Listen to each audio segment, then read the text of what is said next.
Hello friends, how are you? This is your educator Arijit Basu Chowdhury. Welcome to Unacademy. তো এখানে আলোচনা করব the 11th prime minister of India Atal Bihari Vajpayee.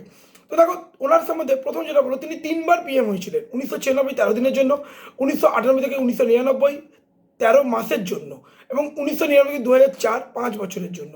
তিনি ইমপ্রিজেন্ট হয়েছিলেন 23 দিনের জন্য, যেহেতু তিনি পার্টিসিপেট করেছিলেন কুইট ইন্ডিয়া মুভমেন্টে। তিনি একমাত্র leader, he is the only leader to win 6 Lok Sabha constituencies from 4 states, UP, MP, New Delhi and Gujarat. Okay, he was a member of parliament for 47 years, elected 11 times from Lok Sabha and twice from Rajya Sabha. এবং তিনি প্রথম politician যিনি হিন্দিতে speech দিয়েছিলেন United nation general অ্যাসেম্বলিতে। এছাড়া 1994 খ্রিস্টাব্দে তিনি best parliamentarian award পেয়েছিলেন, 1992 খ্রিস্টাব্দে পদ্মবিভূষণ অ্যাওয়ার্ড পেয়েছিলেন, 2015 তিনি ভারতরত্ন অ্যাওয়ার্ড পেয়েছিলেন। Atal Bihari Vajpayee became the first non-Congress Indian PM to serve a full 5-year term in office. Thank you.